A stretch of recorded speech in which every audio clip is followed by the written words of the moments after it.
20 நாளைக்குள்ளே வெள்ளை அறிக்கை தயாரிச்சிருக்காங்க. வெள்ளை அறிக்கையில் என்ன இருக்குது அப்படின்றதான் மேட்ரு. இங்கே இவங்களுக்கு 70 ரூபா கொடுத்துருவாங்க. 30 ரூபா காஸ்ட்டுன்னா 70 ரூபா கொடுத்துருவாங்கன்னு வச்சுக்கோங்க. கவர்மெண்ட் வாங்கி 140 ரூபா விற்கிது. இது 30 ரூபாய்க்கு தயாரிக்குது. டேரெக்டாக 140 ரூபா விற்றா 110 ரூபா லாபம்ல. ஆமாம், அது சட்டவிரோதமான செயலில் ஈடியே அதை சொல்லுது. சட்டவிரோதமாக பார்களில் ஆலைகளில் இருந்து டைரெக்டாக அது நீங்கள் டாஸ்மார்க்கில் விற்க முடியாது. ஏன்னா அங்கே ஒவ்வொன்றும் கணக்கு. அப்போ டாஸ்மார்க்கை ஒட்டி நடக்கிற பார்கள் 5 லட்ச ரூபா கடன் வாங்கி ஒரு பிஸ்னஸில் போட்டு அதில் 50,000 ரூபா வருது. அதில் ஒரு 20,000 ரூபா நீங்கள் லோனுக்கு திருப்பி கட்டுறீங்க. மீதி 30,000 ரூபா ஏதாவது செலவுகளை வச்சுக்கிறீங்க, இல்லை ஏதாவது பொருள் வாங்குறீங்க. இப்படியே போய் கடன் அடைச்சிட்டிங்கன்னா உங்களுக்கு அந்த 50,000 ரூபா மொத்தமாக வரும், இம்ப்ரூவ்மெண்ட் ஆகும். ஆனால் 5 லட்ச ரூபா வாங்கி தாம் செலவு பண்ணுறது, கடன் அடைக்கிறதுக்கு மற்றதுக்கு பண்ணால் பாதிப்பு செய்தவர்கள் என்ன வகையான பாதிப்பாக இருக்குது, அதுக்கு சட்ட நடவடிக்கை இருக்குதா, ப்ளஸ் இந்த பாதிப்பை எப்படி சரி பண்ண முடியும், சரி பண்ணுறதுக்கு என்னென்ன வழி நாங்கள் யோசிச்சு வச்சுருக்கோம், இது எவ்வளோ நாளில் சரியாகும், சில விஷயங்களை சரி பண்ண முடியாது, அதற்கு மாற்று ஏற்பாடு என்ன, இந்த மாதிரி விஷயங்களை சொல்லணுன்னா தான்.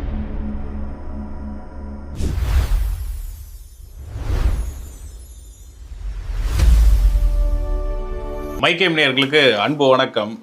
அமைச்சர் மரிய வில்சன் அவர்கள் நேற்று வெள்ளை அறிக்கையை ரிலீஸ் பண்ணியிருக்காங்க. தமிழ்நாட்டில் எவ்வளோ தமிழ்நாட்டுக்கு எவ்வளோ கடன் இருக்குது அப்படின்றத டீட்டெயிலாக சொல்லியிருந்தாங்க. இந்த கடன்கள்லாம் எப்படி தாவேகா அரசு சமாளிக்க போகுதுன்றது ஒரு பக்கம் இருந்தாலுமே இதற்கு எதிர்கருத்தா திமுக தரப்பில் தங்கம் தென்னரசு அவர்கள் அது காட்டமாக ஒரு ரிப்ளை கொடுத்துருக்காங்க. இந்த நிதியெல்லாம் வரல, அதனால தான் இவ்வளோ கடன் ஆகிடுச்சு, இது முந்தைய ஆட்சிக்கும் இந்த ஆட்சிக்கும் இருக்கிறது நார்மல் தான் அப்படின்ற மாதிரி சொல்லியிருக்காங்க.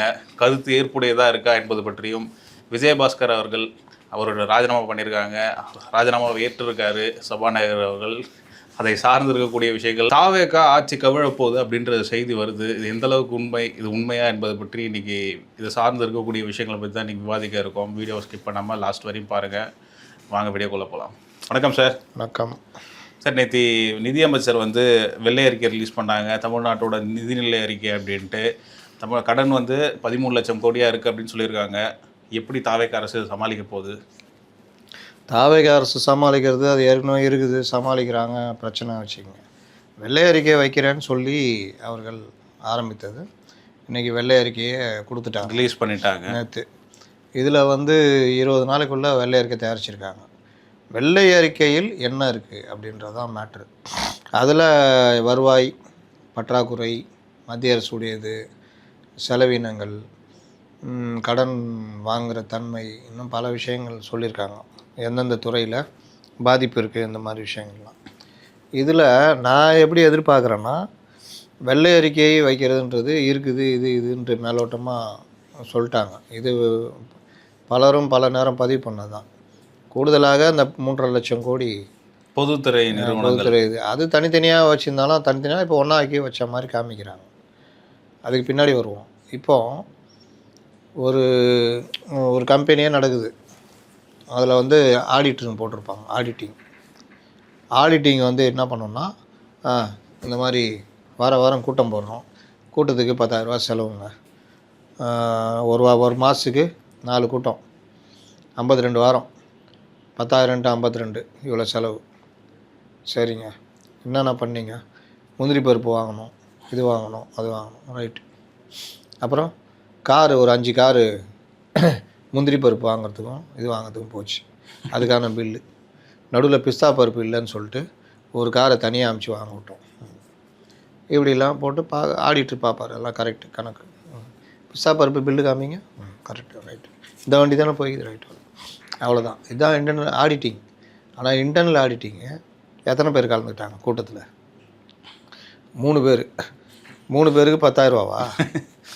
10,000 ரூபாய்க்கு முந்திரி பருப்பே தீர்த்தீங்களா? இல்லை சார், பிஸ்தா பருப்பும் சாப்பிட்டோம். அது எப்படி வாங்கினீங்க, என்ன இது பில்லு காமிங்க. இந்த கூட்டத்துக்கு அதிகபட்சமாக 300ரூவாலேருந்து 500 செலவு பண்ணலாம். 10,000 ரூபா செலவுன்றது ஓவர். அப்போ ஒரு மாதத்துக்கு 9,500 ஒரு வாரத்துக்கு. ஒரு மாதத்துக்கு 9 27 4 36, அந்த சைடு ஒரு 2000, 38,000 ரூபா கூடுதல் செலவு. ஒரு வருஷத்துக்கு × 12 இவ்வளோ ரூபா கூட்ட செலவாகவே அதிகமாக செலவாயிருக்கு. அப்புறம் காரு, எத்தனை காரு? 4 காரு. எதுக்கு? முந்திரி பருப்பு வாங்கிட்டு வரதுக்கு. நான் லோடாக ஏற்றின்னு வந்தீங்க. அதுக்கு ஒரு கார் போதாதா? இல்லை ஆர்டர் கொடுத்து போர்ட்டர் மூலிமா வர வச்சுருக்கலாமே. அப்போ இந்த மாதிரி விஷயங்கள்லாம் வந்து தேவையற்ற செலவுன்னு, இது இன்டர்னல் ஆடிட்டிங். இது இப்படி தான் நிறுவனத்துடைய நிதி வீணாக்கப்பட்டிருக்கிறது. நஷ்டமாவதற்கு காரணம் இதுதான். நாளைக்கு ஓரளவு லாபத்தை எடுக்க வேண்டுமென்றால் இந்த கூட்டங்கள் நடத்துகிறதையே ரத்து பண்ணிடணும். அப்போ அதன் மூலியமாக இத்தனை லட்சம் ரூபாய் மிச்சம் ஆகும். இந்த மாதிரி விஷயங்கள் மிச்சம் ஆகும். இது இந்த நபர்கள் இருந்தால் முடிச்சு விட்டு போயிடுவாங்க. இவர்கள் மீதும் நடவடிக்கை எடுக்கணும். இந்த பணத்தை வசூலிக்கணும். இல்லை இந்த பணம் முறைகேடாக நடந்திருக்குது, அதுக்கான நடவடிக்கை மேலே எடுக்கும். இந்த மாதிரி இது இன்டர்னல் ஆடிட்டிங். நீங்கள் கொடுத்த வெள்ளை அறிக்கை ஆடிட்டிங் அறிக்கை. அது என்ன, இவ்வளோ செலவு, இவ்வளோ இதாக இருக்குது, மேலோட்டமாக கொடுத்துருக்காங்க, இன்னும் டீட்டெயிலாக கொடுத்து அதுக்கே அவங்க துள்ளுறாங்க. நீங்கள் இப்போ மின்சாரத்துறை இவ்வளோ நஷ்டம், இவ்வளோ கடன், ஏன் எதனால் கடன் ஆச்சு? அதில் அதிகாரி கொஞ்சம் சப்பக்கட்டு கட்டுறாராம். கடன் வாங்கினாலும் கடனை முறையாக அது இதில் செலவு பண்ணியிருக்காங்களாம். ஏன் இன்னும் விசுவாசம் போகலையா? சரி, அதே அறிக்கையில் தானே கடன் வாங்கி அது மூலதன செலவாக செய்யவில்லை அப்படின்னு குறிப்பிட்டிருக்காங்க. மூலதன செலவுனா என்ன? இப்போ நீங்கள் இருக்கிறீங்க, 1 லட்ச ரூபா சம்பளம், உங்கள் வீட்டில் கொண்டு போய் கொடுக்குறீங்க. அவங்க என்ன சொல்கிறாங்க, டேய் 1,10,000 ஆகுது செலவு, 1 லட்ச ரூபா தான் கொடுத்துக்கிறேன், 10,000 கடன் வாங்கணும் அப்படின்னு. 10,000 கடன்னா 3 வட்டி அப்படின்னா அது ஒரு 300 400 அது. அப்போ 10,000 கடன் வாங்காமல் 1 லட்ச ரூபாவில் செலவு பண்ண முடியாதா? முடியாது. ஏன் முடியாது? இந்த மாதிரி என்னென்ன செலவு? 65 ரூபா வாடகை, கரண்ட்டு பில்லு இதுக்கே போயிடுது. சரி, 25 ரூபா வந்து பசங்க நைட் ஆனால் அந்த இது ஸ்விக்கி ஜொமேட்டோ புக் பண்ணி சாப்பிட்றாங்க, ஹோட்டலுக்கு போகிறோம், அது பண்ணுறோம், இது பண்ணுறோம், இந்த செலவு அந்த செலவு, துணி எடுக்கிறோம், இதுக்கு 25,000 மாதமா? ஆமாம், மாதம் பண்ணி தான் ஆகணும். அப்போ அதில் அதனால் 1,10,000 ஆகிடுது. சரி, அந்த மாதம் பார்த்தா 1,50,000 ஆகிடுது. என்னன்னு கேட்டால் சொந்தக்கார ஃபங்க்ஷனு எல்லாம் காரு கீரெலாம் வச்சு போயிட்டு வந்தோம், அந்த பொருள் வாங்கணும், இந்த பொருள் வாங்கணும், போன இடத்துல உறவினர்களை பார்க்கும்போது அவங்களுக்குலாம் கிஃப்ட்டுலாம் வாங்கிட்டு போனோம், அந்த வகையில் ஒரு 40,000 செலவாயிடுச்சு. அப்போது 1,10,000 அடக்கணும், 1 லட்ச ரூபா தான் வருமானம், 1 லட்சம் தான் பட்ஜெட், 10,000 எதிர்பார்க்கப்பட்ட பற்றாக்குறை. ஆனால் அங்கே செலவானது 1,50,000. அப்போது 50,000 பற்றாக்குறை பட்ஜெட், 1 லட்சத்துக்கு 1,50,000 இருக்குது. இன்னொரு குடும்பம் 1 லட்ச ரூபா கொடுக்குறாங்க, அதில் வந்து 90,000 செலவு பண்ணுறாங்க, 10,000 மிச்சம், அது உபரி. இப்படி 10,000 வர்றத அவர்கள் சேமிக்கிறாங்க. 1 லட்ச ரூபா, 1 சவரன் நகை வாங்குறாங்க, அது அசட்டு, பிற்காலத்தில் யூஸ் ஆகும். இப்போ அவர் கூடுதலாக தன் தொழிலுக்கு ஒரு 5 லட்ச ரூபா போட்டால் மாதம் 50,000 எக்ஸ்ட்ரா வரும்னு நினைக்கிறார். அப்போது 4 லட்ச ரூபா கடன் வாங்குறாரு. இந்த 1 சவரன் நகை அதை விற்றுறாரு. 1 லட்சமோ 4 லட்சமோ சேர்த்து 5 லட்ச ரூபா 5 லட்ச ரூபா முதலீடு பண்ணுறாரு. அப்போது கடன் வாங்கி அது மூலதன செலவாக மாற்றுறாரு. அப்போ 50,000 10 மாதத்தில், 8 மாதத்தில், இல்லை 10 மாதத்தில், 8 மாதம் ஆடம், 10 இந்த 1 லட்ச ரூபா நகையை மூட்டிடுறாரு. நகையும் வந்துடுது, கடனும் அடைஞ்சிடுது, மாதம் 50,000 எக்ஸ்ட்ரா வருது. அப்போது 1,50,000 இவ்வளோ வருமானம், 90,000 செலவு பண்ணுறாங்கன்னா 60,000 ஒவ்வொரு மாதம் மிச்சம் ஆகும். இது அந்த குடும்பம் அடுத்த கட்டத்துக்கு நகரும். இது உபரி பட்ஜெட் போட்டது ப்ளஸ் கடன் வாங்கினாலும் அதை மூலதன செலவாக மாற்றி பண்ணாங்க. இங்கே இந்த குடும்பம் 1,50,000 செலவு, 50,000 எங்கே போவாங்க? ஒரு கந்து வட்டிக்காரன்ட்டாக வாங்குகிறாங்க. வாங்கிட்டு அடுத்த மாதம் 1,10,000 செலவு ஆகும், 1,20,000 ஆகிடுது. இப்போ 20,000 கூடுதல் செலவு. போன மாதம் வாங்கின 50,000 கடன், அதையும் கட்ட முடியாது. இன்றைக்கு ஒரு 20,000 கொடு, ப்ளஸ் 50,000 வட்டி ஒரு 2,000 வச்சுக்கோங்க, 4% 5% வச்சுன்னா 2,500 வச்சுக்கோங்க. அந்த 2,500 சரி 22,500 கொடு அப்படின்னு வாங்கி 2,500 அவனுக்கே வட்டியாக கொடுத்துட்டு 20,000 அந்த பற்றாக்குறை செலவு கூடுதல் செலவு பண்ணிடுறாங்க. அடுத்த மாதம் 70,000 ஆகிடும் கடன். இங்கே ஒரு 10,000 பற்றாக்குறை வந்தது, அந்த மாதம் 30,000 பற்றாக்குறை தாம் தும் செலவு. அப்போது 70,000 1 லட்ச ரூபா கடனாக மாறிடும். அப்போ 1,00,000 கடனுக்கு 70,000 கடனுக்கு வட்டி கட்டணும். ஆமாம். அதுக்கு எவ்வளோ ஆகும்? சரி, அது ஒரு 5 5 5 10 1000, இதுக்கு ஒரு 2000 3,500 வட்டிக்கே கட்டணும். போயிடும். இது இல்லாமல் ஒரு 30,000 கொடு, 33,500 கொடு, இந்த 3,500 நீ வச்சுக்கோ, 30,000 செலவு. இப்படி போனால் அந்த குடும்பம் வழங்குமா? கடன் தான். அப்போ எங்கே செலவாகுது? செருப்பால் அடிப்பேன். வீண் செலவுகளை. ஸ்விக்கி சொமேட்டோ இந்த இதெல்லாம் வீட்டில் ஆக்கி தான் சாப்பிட்ணும். இருக்குதோ இல்லையோ சாப்பிட்ணும். கஞ்சோ கூழோ அந்த வகையில் மாதம் ஒரு 20,000 மிச்சம் பண்ணலாம். இப்படி கரண்ட்டு கண்டபடி எவ்வளோ கரண்ட் பில் வருது? 8,000 வருது. 4,000 குறைக்கணும். லைட்டு ஆஃப் பண்ணோம், அது பண்ணோம், அது பண்ணோம். இந்த மாதிரி கல்யாணத்துக்கு வைக்கிறாங்களா, ஊரில் வைக்கிறாங்களா, ஊரில் வச்சா வாழ்த்து அனுப்பு, வாட்ஸ்அப்பில் வாழ்த்து அனுப்பு, அவ்வளோதான். இப்படிலாம் பண்ணால் ஒரு 1,00,000 1,00,000 நிறுத்தினா, இல்லை 90,000 நிறுத்திட்டாங்கன்னா அசலில் வட்டி ஆயிருக்கும். வட்டி 5,000 கட்டுற மாதிரி இருக்கும். அசலில் ஒரு 5,000 கட்டலாம். இப்படி குறைக்கலாம். அதுக்கப்புறம் எங்கேயா கடன் வாங்கி வேறு ஏதாவது வருமானத்துக்கு தேர்த்துறதுக்கு அந்த கடனை செலவு பண்ணி அதில் வர வருமானத்துக்கு இங்கேயும் அங்கேயும் இப்படி ஏதாவது பண்ணி தான் மேனேஜ் பண்ண முடியும். ரொம்ப பேர் குடும்பம் அப்படி தான். லோன் ஆப்பில் 5,000 வாங்குவான், தண்டல்காரனுக்கு 2,000 கொடுக்க வேண்டியது இருக்கும். அது வட்டி கிடிச்சு அங்கே கொடுத்துருவான். இங்கே இப்போ முடிஞ்சிச்சா, அது லோன் ஆப்புக்காரனுக்கு பணம் கட்டணும். ஏதாவது அந்த மாதம் வந்து அவன் வந்து ஒரு 1,000 கேட்பான். 5 மாதம் 10 மாதத்தில் முடிக்கிற மாதிரி இருக்கும். 10 வட்டி வேறு இருக்கும். அது ஒன்று இங்கே மறுபடியும் தண்டல்காரன் 1,000 கொடுப்பான். மறுபடியும் இப்போ தண்டல்காரனுக்கும் டெய்லி கட்டணும். லோன் ஆப்போ அடுத்த மாதம் கட்டணும். புதுசாக ஒருத்தனை பிடிச்சி அவன்கிட்ட கடன் வாங்கி இது பண்ணணும். இப்படி தான் ஒவ்வொரு குடும்பத்தில் அப்படி இங்கே வாங்கி அங்கே ரொட்டேஷன், அதில் போட்டு இதில் போட்டு அப்புறம் எங்கே 1 கிராம் நகை கூட வாங்க முடியாது. ஆமாம், சேமிப்பு பண்ணுறதே இல்லை. பல குடும்பங்கள் நிலைமை இதுதான். இதில் திடீர்னு டாக்டர் செலவு வந்துச்சு, வேறு ஏதாவது வந்துச்சுன்னா காசு இருக்காது. இப்போ எதாவது பொருளை கொண்டு போய் அடமானம் வைக்கணும். அதை மூட்டலைன்னா மூழ்கிடும். இல்லை மூட்டுறது மாதிரி முடியவே முடியாது. நகையை அடமானம் வச்ச யாருமே 80% மூட்டினது கிடையாது. அதுக்கு தான் இந்த பான் புரோக்கர் இருக்கான்ல, இந்த அடகு கடைக்காரன். ஆமாம், அடகு கடை பேங்க்கில் வச்சா 90 பைசா. ஆனால் இவங்க 90 பைசாவுக்கு அந்த நகைக்கு என்ன மரியாதையோ அந்த வட்டியோ அதான் கொடுப்பாங்க. அந்த வருமானம் என்னவோ, 1,000 நகைன்னா 70,000 தான் கொடுப்பானா, அவ்வளோதான் கொடுப்பாங்க இன்றைக்கி ரேண்டுக்கு சொல்கிறேன் பேங்க்கு. ஆனால் இவன் 90,000 வரைக்கும் கொடுப்பான். நம்ம அவசரத்துக்கு கொண்டு போய் 90,000 வச்சுருவோம். அது 1.20 1.30 வச்சுக்கிங்க அந்த நகையுடைய மரியாதை.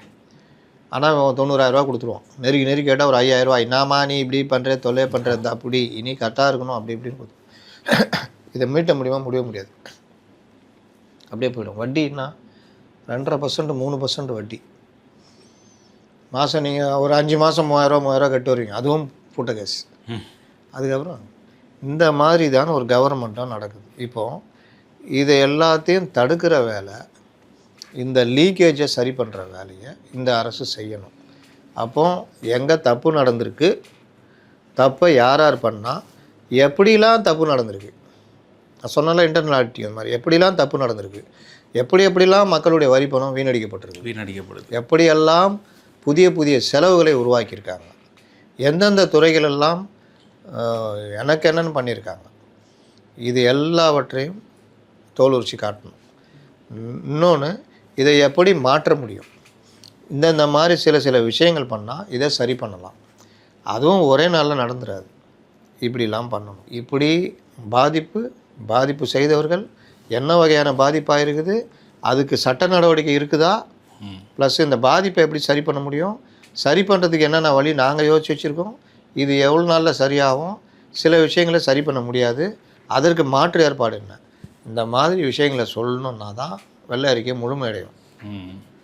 நீங்கள் வாட்டில் ஆடிட்டர் அறிக்கை மாதிரி கொடுத்துருக்கீங்க, அது பல விஷயங்களை சொல்லுது, அதுக்கே இவங்களால் பதில் சொல்ல முடியல. அதுக்கு பதிலாக என்ன சொல்கிறாங்கன்னா, நீ என்ன சொன்ன, 50 ரூபாய்க்கு மீல்ஸ் போடுறேன்னு சொன்னியா இல்லையா, அதை நம்பி தானே இந்த ஹோட்டலை வாங்கினேன். இப்போ நீ வாங்கிட்டு 50 ரூபாய்க்கு மீல்ஸ் போட மாட்டேன், 10 ரூபாய்க்கு தயிர் சாதம் தரமாட்டேன் அப்படின்னு நீ கதை விட்டுனுக்கிறிய. அது பண்ண முடியாமல் தான் நீ வந்து எங்களை சொல்கிற அப்படின்னு. அவர் நான் சொல்கிறார், டேய் நான் சொன்னது உண்மைடா, என்கிட்ட ஒரு 2 லட்ச ரூபா இருந்தது, 10 லட்ச ரூபாய்க்கு இந்த ஹோட்டலை நான் வாங்குகிறேன், லீஸுக்கு எடுக்கிறேன். நான் இந்த 2 லட்ச ரூபாவில் மளிகை பொருள்லாம் வச்சு இருக்கிறத வச்சு பண்ணிக்கலாம்னு நினைக்கிறேன். உள்ளே வந்து பார்த்தா தான் தெரியுது, ஷட்டரை தூக்குனா வெறும் கட்டாந்தரையாக இருக்குது. சேர் போடணும், டேபிள் சேர் வாங்கணும், டேபிள் வாங்கணும், பாத்திரம் வாங்கணும், கேஸ் வாங்கணும், அது வாங்கணும், இது வாங்கணும், எல்லாம் பண்ணணும். நீ எல்லாம் டியூப்லைட் மாதிரி ஒன்று கழட்டிட்டு போயிட்டுக்கிற, பாத்ரூமில் இருக்கிற குண்டு பல்பை கூட கழட்டிட்டு போயிட்டுக்கிற. அப்போ நான் இது எல்லாம் செலவு பண்ணணும்னா இந்த 2 லட்ச ரூபாவில் தான் நான் பண்ணணும். அப்புறம் எங்கே நான் 50 ரூபாய்க்கு நான் மீல்ஸ் கொடுக்க முடியும்? இது எல்லாம் இருந்தால் நான் மளிகை பொருள் வாங்கி போட்டு ஆளுங்களை வேலைக்கு வச்சு கொடுக்க முடியும். அதில் ஒரு மித லாபம் பார்த்து பண்ண முடியும். இப்போ இது முடியாது. இப்போ நான் என்ன சொல்கிறேன், ஜனங்களே இது நான் செலவு பண்ணிக்கிறேன், கொஞ்ச நாளைக்கு அப்படியே ஓட்டிக்கிறேன், அதுக்கப்புறம் நான் பண்ணுறேன்னு இப்போ இவங்க சொல்கிறாங்க. இதை வந்து இவர் இப்படி கேட்குறாங்க, புரியுதா? வச்சுட்டு போயிட்டீங்க.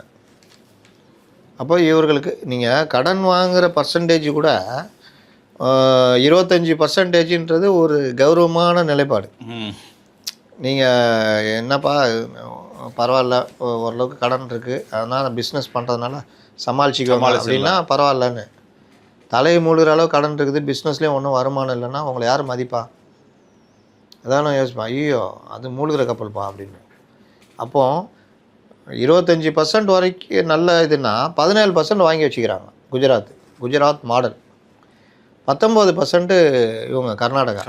அதே மாதிரி 19, 18 மகாராஷ்டிரா. நீங்கள் 25 தாண்டி 28 புள்ளி பண்ணுறேன். அவனா சொல்கிறான் 30, 32னா கடைசி எண்டு. ஓ 32 வரைக்கும் எண்டுக்குதா, அப்போ வாங்கு அப்படின்னு 28 வரைக்கும் இங்கே வரைக்கும். அப்போ இன்னும் 2% வாங்கினா அதுவே நமக்கு பெரிய நெருக்கடி. சரி வாங்கிட்டு அதை அடைக்க முடியுமா அப்படின்னு பார்த்தா அதுவும் இல்லை. சரி நீங்கள் வாங்கினீங்களே என்ன பண்ணீங்கன்னு கேட்டால், வாங்கி நான் சொன்ன மாதிரி கடனுக்கு தான் செலவுக்கு வட்டி இதுக்கு தான் செலவு பண்ணிக்கிறீங்க. கூடுதலாக நீங்களே தலைமையில் இழுத்து போட்டுக்கிட்டது அருமை பெரிய ஆகச்சிறந்த அறிவாளி கமலஹாசன் மண்டையில் உதிச்ச மகளிர் உரிமை தொகை எங்கேருந்தான் கண்டுபிடிச்சானு தெரியல. ஒரு மக்கள் சுயசார்பாக, இப்போ குஜராத் எடுத்துட்டிங்கன்னா பால் உற்பத்தி சொல்கிறேன்ல, அங்கே எல்லாருக்குமே கவர்மெண்ட் வேண்டிய உதவி, அந்த ஸ்டார்ட் அப் மாதிரி இல்லாட்டி அவங்களுக்கான நிதி உதவி, மாடு வாங்கிறதுக்கு லோனு, அது இதுன்னு எல்லாம் பண்ணி அவங்க அதில் சம்பாரித்து அந்த லோனையும் கட்டிக்கிட்டு அப்படி போய்கிட்டு இருக்குது. இங்கே மாதம் 1000 ரூபா கொடுத்துட்டு இவங்களுக்கு அதை வச்சு என்ன பண்ண தெரியும், அடுத்த நேரம் செலவழிச்சிருவாங்க. அவ்வளோதானே. அதனால யூஸ் இல்லைன்னு சொல்கிறேன். ஆமாம், ஆனால் ஏதோ ஒரு வகையில் யூஸ் தானே சார். ஒரே வகையில் என்ன யூஸ்னா, மக்கள் கையில் பணம் இருக்கிறது ஒரு ரொட்டேஷன் ஆகும், ஒரு சுய சார்பு. இது மாதிரி இப்போ 100 நாள் வேலைவாய்ப்பு திட்டம், வங்கி கணக்கில் விவசாயிகள் 6000 ரூபா போடுறது, இதெல்லாம் என்னென்னா பணம் ஒரு இடத்துல முடங்காமல் ஒரு ரொட்டேஷன் ஆகும். அப்போ ஒரு அதை சார்ந்த ஒவ்வொருத்தரும் அவங்க இதாகுவாங்க. இதுக்கு நீங்கள் 1000 ரூபா கையில் கொடுக்கணும்னு அவசியம் இல்லையே. 1000 ரூபா அவங்க சம்பாதிக்கிறதுக்கு ஏற்பாடு பண்ணால் நல்லா இருக்குமே. மகளிர் சுய குழு நல்ல திட்டம்ல. அவர்களுக்குள்ள குழு அமைத்து அதில் ஒரு வருமானம் தேர்த்திக்கிட்டு அந்த வருமானம் மூலிமா தொழில் தொடங்கி 10 பேர் ஒருத்தர் செய்கிற தொழிலை ஒரு சின்ன உணவு விடுதி நடத்தினா கூட ஒரு 5 பெண்கள் சேர்ந்து நடத்தினாங்கன்னா அவங்க அடுத்த கட்டத்துக்கு நகருவாங்க. அது ஒரு தொழில்ன்றப்போ அவங்க ஒரு 4 பொருள் வாங்குவாங்க, அதை சார்ந்து 4 பேர் சாப்பிட வருவான், அவன் சாப்பிடுவான், அந்த காசு ரொட்டேஷன். அப்படி தானே. கறவை மாடு கொடுத்தாங்கன்னா வீட்டில் பால் கறந்து சொசைட்டியில் ஊற்றுவாங்க. ஒரு நாளைக்கு ஒரு 20 லிட்டர்னா அதில் ஒரு அமௌண்ட் வரும். மாட்டுக்கு தீவனம் மற்ற இதெல்லாம் போக ஒரு காசு நிற்கும். இப்படியே மாதம் ஒரு சேமிக்கலாம். இப்படி தானே. இது எதுவுமே பண்ணாமல் 1000 ரூபா மட்டும் கொடுத்தீங்கன்னா ஒரு வகையில் லைட்டாக ஒரு இதுதான். இவங்களும் 2500 ரூபா கொடுக்குறேன்னு சொல்லியிருக்காங்களே சார். இவர் பல விஷயங்கள் நம்ம வரமாட்டேன்னு நினச்சிக்கிட்டாப்புல. அதனால் 2500 6 சிலிண்ட்ரு அது இதுன்னு போட்டு நான் என்ன சொல்கிறேன், கொடுங்க, ஏழைகளுக்கு கொடுங்க. அது ஒரு டெவலப்மெண்ட் எக்ஸ்பென்ஸ் தான். நீ பார்க்கலையா சார், கம்ப்யூட்டட் எக்ஸ்பென்சஸா? அது எப்படி பார்க்குறேன்னா, சமூக நீதின்றது சமுதாயத்தில் விளிம்பு நிலையில் இருக்கிறவங்கள தூக்கி விடுறது. மாதம் 15000 ரூபா 20000 ரூபா சம்பாதிக்கிறாங்க, அவங்களுக்கு பல பிரச்சனை இருக்குது. அவர்களுக்கு 6 சிலிண்ட்ரு ஓகே கரெக்டு.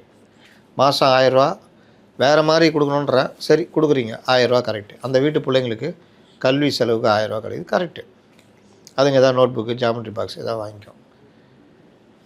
ஆனால் வறுமை கோட்டுக்கு மேலே இருக்கிறவங்களுக்கு இந்த 1000 ரூபாவும் இந்த சிலிண்டரும் இதுவும் எதுக்கு? ரேஷன் கார்டை முறைப்படுத்தணும். ஃபஸ்ட்டு ரேஷன் கார்டில் நல்ல வருமானம் இருக்கிறவங்க, நீங்கள் பேன் கார்டெலாம் இணைச்சிட்டிங்கன்னா நல்ல வருமானம், 1 லட்ச ரூபா சம்பளம் வாங்குறவங்களுக்கு எதுக்கு கேஸ் சிலிண்டரு? அவனால் 1000 சில்லரை கொடுத்து வாங்க முடியாதா கேஸ் சிலிண்டரு? அவனால் அவன் பிள்ளைய படிப்பை பார்த்துக்க முடியாதா? அப்போ எதுக்கு தான் இருக்கிறான் சம்பாதிக்கிறான்? ஒயின் ஷாப்பில் கொண்டு போய் கொடுக்கறதுக்கா? அப்போ அந்த குடும்பத்துக்கு தேவையில்லை. 2 பேர் குடும்பத்தில் சம்பாதிக்கிறாங்க, அவங்களுக்கும் தேவையில்லை. யாருக்கு? வறிய நிலையில் இருக்கிறவங்களுக்கு. அப்போ என்ன ஆகுனா, அரசுடைய கையை கடிக்காமல் உதவிகள் தேவைப்பட்டவர்களுக்கு போய் சேரும். திட்டங்கள் இருக்கலாம். இங்கே உரிமை தொகை என்ன, காரில் வந்து வாங்கணும் உரிமை தொகை வாங்குறாங்க, நல்லா இருக்கிறவங்களும் வாங்குறாங்க, ஒன்றும் இல்லாதவங்களுக்கு கிடைக்கவே இல்லை. இந்த மாதிரி நடக்குது. கட்சிக்காரங்க வீட்டிலலாம் உரிமை தொகை போதுங்க. அப்போ ரேஷன் கார்டை நீங்கள் முழுவதுமாக ரெகுலேட் பண்ணணும். என்ன கேட்டால் ரேஷன் கார்டே கட் பண்ணணும். இனிமேல் எதுக்குங்க ரேஷன் கார்டு? ஏன் அப்படி சொல்கிறீங்க? அவங்களுக்கு மட்டும்தான் இருக்கணும் ரேஷன் கார்டு.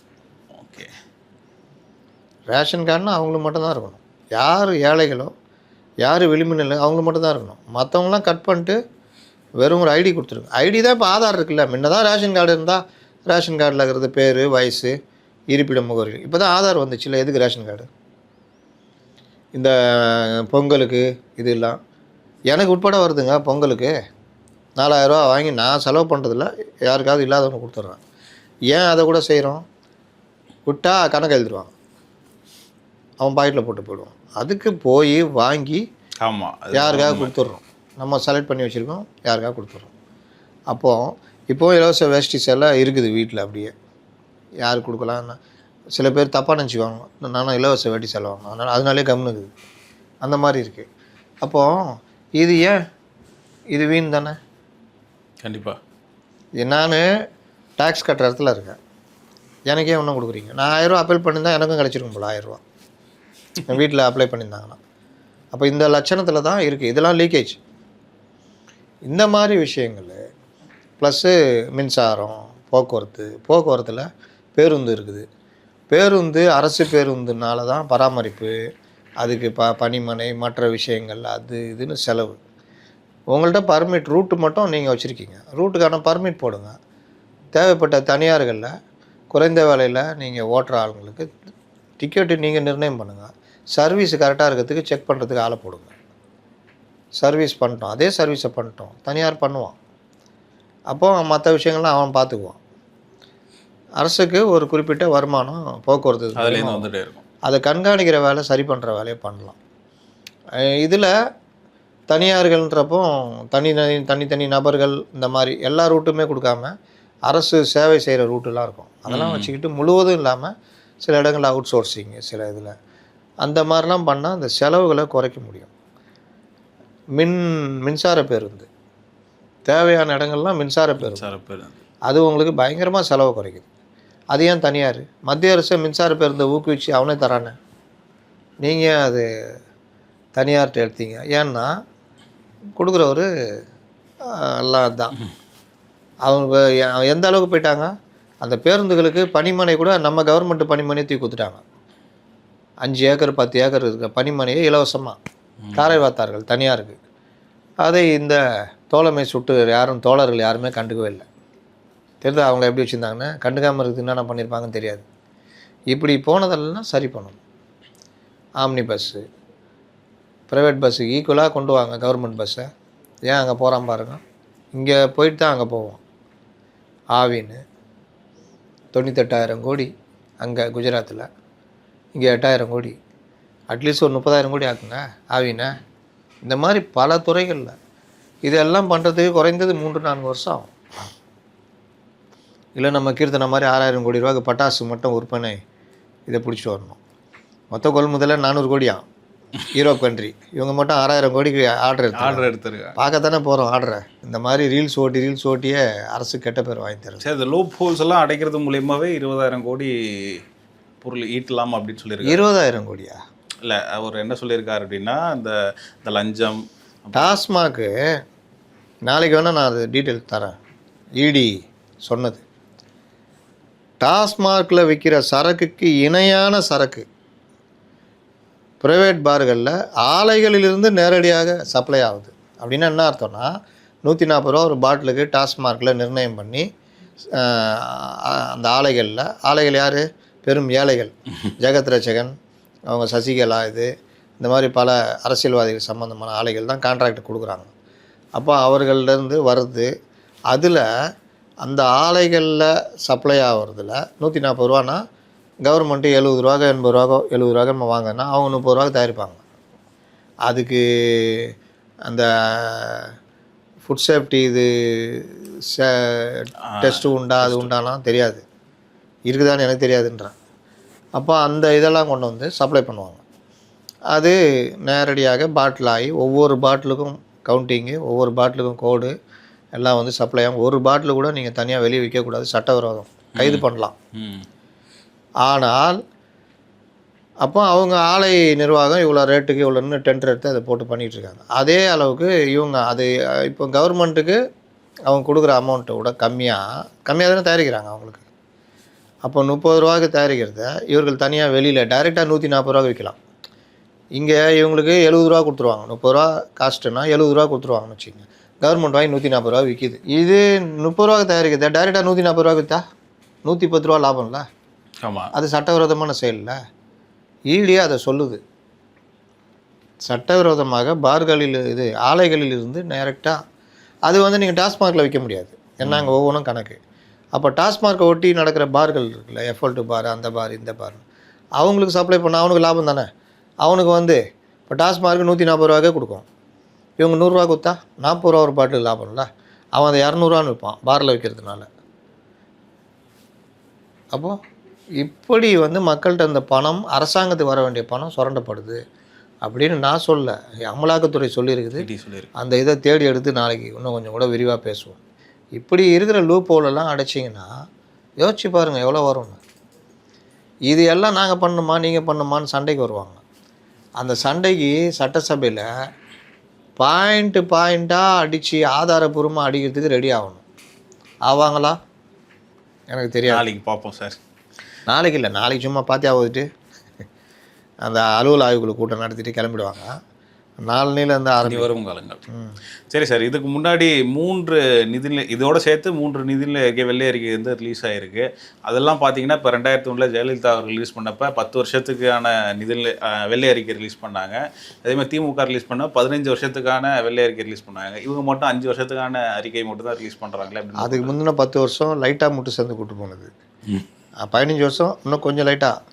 இது முட்டு சேர்ந்துக்கு அதிவேகமாக 200 கிலோமீட்டர் வேகத்தில் யாரும் செய்யாத அடிக்கடி சொல்லிடுவாங்கள்ல, திராவிட மாடல், இதுதான் திராவிட மாடல், இதுதான் திராவிடன்னு. அந்தளவுக்கு சம்பவம் பண்ணிக்கிறாங்க. ஒரே வருஷத்தில் 5 லட்சம் கோடி ரூபா கடனில். ஆனால் அதை டபுளாக மாறுறது வந்து நடக்கிறது தான் ஒரு ஆச்சரியம் அப்படின்ற மாதிரி தானே சொல்லியிருக்காங்க. ஆமாம், நடக்கிறது தான். அட் த எண்ட் ஆஃப் நடக்கிறது தான். இது ஓடுனது நடக்கிறது வேறு, ஓடுறது வேறு. ஒரு 7 லட்சம் கோடி வச்சுருந்தீங்கன்னா ரைட், நடக்கிறது தான். இல்லை 8 லட்சம் கோடி, ஆமாப்பா 5 லட்சம் கோடி, இப்போ விலைவாசிலாம் ஏறிச்சு, ரூபா மதிப்பு இறங்கிச்சு, அது இதுன்னு 3 லட்சம் கோடி, சரி கரெக்டுப்பா அப்படின்னு 13 லட்சம் கோடியா? இதில் 10 லட்சம் கோடினாலே சண்டைக்கு வந்துருந்தாங்க. இப்போ 3 லட்சம் கோடி சேர்த்தவுடனே அது வந்து அப்படின்னு. அது எப்படி நீங்கள் பண்ண சம்பவம் வந்து 5 வருஷத்துலேயே ஓராண்டு சொல்லும் 100 ஆண்டு சாதனைனாங்கள்ல, அந்த மாதிரி சாதனை வந்து 5 ஆண்டுக்கே போதும்னு நினச்சிக்கிட்டாங்க. ஏன்னா அந்தளவு சம்பவம் பண்ணியிருக்கீங்க ஒவ்வொரு துறையிலுமே. அதை எடுத்து போகிற போது அவ்வளோ பெருசாக வந்து நிற்கிது. ஆனால் அந்த ரெவன்யூ டெஃபிசிட்ன்ற 78,000 கோடி வர்ற போது மத்திய அரசு தரப்புலேருந்தே ஒரு 47,000 கோடி 44,000 கோடி வருது. அந்த ஆண்டுக்கு மட்டும்தானே, எப்படியும் அடுத்த ஆண்டு வந்துட போகுதுல்ல. அன்னைக்கு குறைஞ்சிச்சான்னு கேட்குறேன். இப்போ நீங்கள் இந்த மாதம் பட்ஜெட் போடுறீங்க, உங்கள் வீட்டு செலவுக்கு 1 லட்ச ரூபா கொடுக்கறதுக்கு ரெடியாக இருக்கிறீங்க. முதலாளி இந்த மாதம் சம்பளத்தில் 50,000 மட்டும் கொடுத்தாரு. அப்போ உங்களால், நீங்கள் ஏற்கனவே பற்றாக்குறை 20,000, 1,20,000 செலவு. அப்போ நீங்கள் 70,000 ரூபா வெளியில் கடன் வாங்கிட்டீங்க. அடுத்த மாதம் வரும்போது உங்களுக்கு 1,50,000 லட்ச ரூபா கொடுத்துட்டாங்க. அந்த 50,000 நிலுவையும் கொடுத்துட்டாங்க. உங்களுக்கு சம்பளம் 1 லட்சம் ப்ளஸ் 50,000 போன மாதிரி நிலுவை. அப்போ நீங்கள் அந்த மாதம் வழக்கமாக வாங்குகிற 20,000, 70,000 வாங்கினதில் 50,000 திருப்பி கொடுத்துட்டீங்க. 20,000 ரூபா எக்ஸ்ட்ரா செலவாயிடனா மட்டும்தானே வாங்கணும். அப்போ அந்த 50,000 ரூபா இதாகிடும்ல. ஆமாம், 41,000 கோடி வரலைன்னா வரவே இல்லையான்னு கேட்குறேன். தரவே இல்லையா? அது ஜிஎஸ்டி அதெல்லாம் வந்துடும். இதெல்லாம் வந்து ஏதாவது ஒரு வார்த்தைகள் விளையாடுறது, மாற்றி மாற்றி இதை விளையாடிக்கிட்டு சொல்கிறது. ஏன்னா அதுதானே பெரிய தொகையாக வந்துருக்குது அந்த இதுலேயே. அதனால் சொல்கிறேன் இது. சரி சார், ஒவ்வொரு டேர்ம் முடிஞ்சதுக்கப்புறம் அவங்க கொண்டு வர தேர்தல் அறிக்கையில் அவங்க அறிவித்த திட்டங்கள்லாம் இம்ப்ளிமெண்ட் பண்ணுறாங்க. அதுக்கேற்ற மாதிரி கடன் வாங்குறதும் அதிகமாகிட்டே போகுது அப்படின்னு ஒரு சைடு வச்சுட்டாலுமே வச்சுக்காதீங்க. இம்ப்ளிமெண்ட் பண்ணுறதுக்கெலாம் கடன்லாம் வாங்கலை. என்ன இம்ப்ளிமெண்ட் பண்ணாங்க? நீங்கள் சொல்கிறது தான் சார். எது? விடியல் பயணம் எல்லாத்துக்கும் தான். விடியல் பயணம் வேறு, மகளிர் உரிமை தொகை வேறு, அவ்வளோதான். நான் முதல்வன், அந்த முதல்வன், இதெல்லாம் சேர்த்து 25,000 கோடி ஒரு மாதத்துக்கு. ப்ளஸ்ஸு 25,000 கோடி கூட கிடையாது நினைக்கிறேன், 25,000 கோடிகிட்ட வரும். அது கூட 2-3 வருஷம் இல்லை, 2023 அப்புறம் தான் இந்த இதெல்லாம் மகளிர் உரிமை தொகையெல்லாம். விடியல் பயணம் இவர்கள் நகர்ப்புறங்கள் மட்டும் ஒரு குறிப்பிட்ட இதுக்கு மட்டும் யூஸ் பண்ணியிருந்தாங்க. அதனால் அதுவும் இல்லை. பஸ்ஸை வேறு குறைச்சிட்டாங்க. 5 பஸ்ஸு சாதா பஸ் போய் இந்த இடத்துல 4 பஸ்ஸு 3 பஸ்ஸு 2 பஸ்ஸுலாம் ஆக்கிட்டாங்க. அதுக்கு ஜனங்க வெறுத்து போயிட்டு போடா அப்படின்ட்டு கூடுதல் கட்டணம் வர்ற ஸ்பெஷல் பஸ் வரும்ல, அதிலலாம் ஏறி போதெல்லாம் நடந்தது. அதனால் விடியல் பயணத்தை சொல்லி இவர்கள் செஞ்சதெல்லாம் பல விஷயங்கள் இது. அதுதான் போக்குவரத்து துறையில் பெரிய நஷ்டமாக இருக்குது. அப்புறம் என்ன, 1 கிலோமீட்டருக்கு 78 ரூபா செலவாகுது. அதான் நஷ்டமாக இருக்குது. அப்புறம் என்ன, அதை கொண்டு வந்து இதில் சேர்க்க முடியாதுல்ல, சேர்க்க முடியாது தான்.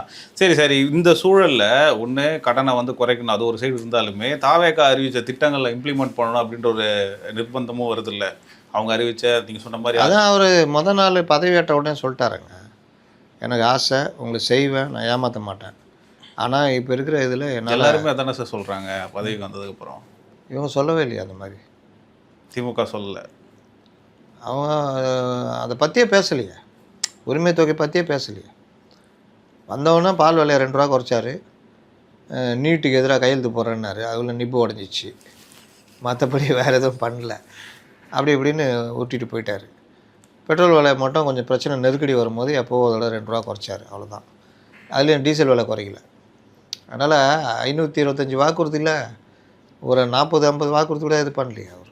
பண்ணலை. இப்போ அதே தாவேக்காவுக்கு ஒரு சூழல் வரும். கேஸ் சிலிண்டர் கொடுத்தாரா? 100 ரூபா கேஸ் சிலிண்டருக்கு, அது கூட கொடுக்கலையே. இவர்கள் எனக்கு என்னென்ன வாக்குறுதி கொடுத்துட்டாங்க, 6 சிலிண்டரு. அதுதான் எப்படி இம்ப்ளிமெண்ட் பண்ண போகிறாங்கன்ற ஒரு கேள்வி வருது இல்லை. அதை இம்ப்ளிமெண்ட் பண்ணணும்னா இப்போ இருக்க கடனோட எக்ஸ்ட்ரா கடன் வாங்கணும் அப்படின்ற மாதிரி தானே. ஏங்க, முதல்ல கடனை இந்த செலவுகளை குறைச்சி பற்றாக்குறை பட்ஜெட்டை கொஞ்சம் உள்ளுக்குள்ளே கொண்டு வந்தால மற்ற விஷயங்களை கொஞ்சம் பார்த்து பண்ணிக்கலாம். ஆனால் ரொம்ப கடுமையாக பண்ணே ஆகணும். பல விஷயங்களை செலவுகளை கடுமையாக குறைச்சாகணும், அதெல்லாம் பண்ணணும். இந்த டாஸ்மார்க்கிலலாம் வருமானத்தை டாஸ்மாக்குள்ளே கொண்டு வரதுக்கு பார்க்கணும். பால்லாம் யோசிக்கணும், பாய்ச்சல் வேகத்தில் கொண்டு போகணும். இந்த மாதிரி பல விஷயங்கள் இருக்குது. இதெல்லாம் பண்ணால் தான் ஏதாவது குறைச்சி சமாளிக்க முடியும். வருஷத்துக்கு வருஷம் நாங்கள் வாங்கின கடவுளை நீங்கள் குறைச்சி வாங்கிட்டீங்கன்னா நான் பதவி விட்டுறேன் அப்படின்ட்டு தங்கம் தென்னரசு அவர்கள் சொல்லி. என்ன பதவி?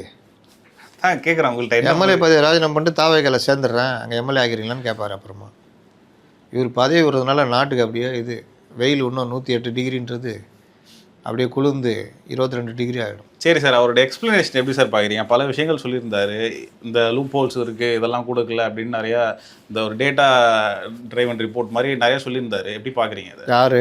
தங்கம் தென்னரசு அவர்கள் சொன்னது. அதுக்கு கவுண்டர் லூப் ஹோல் இருக்குதா? லூப் ஹோல் மீன்ஸ் மத்திய அரசுக்கு நிதி வரல. ஏங்க, மத்திய அரசு கமிட்டட் எக்ஸ்பென்சஸ்க்காக மத்திய அரசு இதை பாருங்க, நான் சொல்கிறேன், ஒரு மாநில அரசுக்கு எவ்வளோ நிதி வருதுன்னு கதை விட்டுனுக்குறாங்க. சமர் சிக்ஷாவில் பிஎம்சி ஸ்கூல் இதை பற்றி பண்ண மாட்டேன்னா அதுக்கு கொடுக்குற நிதி நிப்பாட்டினாங்க. உடனே கல்விக்கு நிதி கொடுக்கலான்னு கத்த ஆரம்பிச்சிட்டாங்க. ஆமாம், அதுவும் சொல்லியிருந்தாரு. அது மட்டும்தான், மற்றபடி வேறு எதில் அந்த நிதி வரல. ஜல்ஜீவன் மிஷன் சொல்லியிருந்தாரு, ஜல்ஜீவன் ரேஷனலைசேஷன் சொல்லியிருந்தாரு. ஜல்ஜீவனில் இவர்கள் பண்ண சில விஷயங்கள்னால அது நின்றுச்சு. அது வேறு. ஜிஎஸ்டி ரேஷனலைசேஷன் கூடுதலாக அதாவது அது எஸ்ஜிஎஸ்டி வந்துடும். ஜிஎஸ்டி அந்த பிரிவு அந்த இது ஈவுன்னு சொல்லுவாங்க, ஈவு தொகை. அது வளர்ச்சி குறைந்த மாநிலம் கொஞ்சம் கூடையும், வளர்ச்சி நல்லா இருக்க மாநிலங்களுக்கு கொஞ்சம் கம்மியாகும். இப்படி தான் வரும். நீங்கள் தான் வளர்ச்சி அடைஞ்ச மாநிலமாச்சு பயங்கரமாக, அதனால் உங்களுக்கு அதுக்கேற்ற மாதிரி கொடுப்பாங்க. நீங்கள் இப்போ தமிழ்நாடு அதை தான் பல தடவை அவங்க இதில் சொல்லியிருப்பாங்க. எது? பார்லிமெண்ட்டில் நிதியமைச்சர் வரும்போதே 50% உங்களுக்கு வந்துடுது. எஸ்ஜிஎஸ்டி சிஜிஎஸ்டி உங்களுக்கு வந்துடும். எஸ்ஜிஎஸ்டி 50%, 100 ரூபானா 50 ரூபா எடுத்துக்கிறீங்க. மீதி 50 ரூபாவில் நாங்கள் 41% திருப்பி கொடுக்குறோம், ஈவு பிரித்து. அதில் நாங்கள் என்ன பண்ணுறோன்னா, இப்போ தமிழ்நாட்டே எடுத்துக்கிட்டாலும் அரியலூர் மாவட்டத்தையும் சென்னையும் ஒன்றா கம்பேர் பண்ண முடியாது. அப்போ அரியலூருக்கு கூடுதல் இதாக கவனம் செலுத்தணும். அதுக்கு நாங்கள் வந்து அந்த மாதிரி தான் பண்ணுறோம் அப்படின்னு தான் சொன்னாங்க. அப்புறம் என்ன இவர்கள் வந்து என்னென்னா எனக்கு என்னென்னா அந்த விஷயத்தையே திருப்பி திரும்ப பேசி அதை உண்மைன்ற மாதிரி ஆக்குறது. ஸ்டேட்ஸ் ஓன் டேக்ஸ் ரெவென்யூ, ஒரு மாநிலத்துக்கு மத்திய அரசின் தலையீடு இல்லாமல் மாநில அரசை நேரடியாக விதித்து வசூலிக்கும் வரிகள். ஜிஎஸ்டியில் ஜிஎஸ்டி 50% வந்துடும்.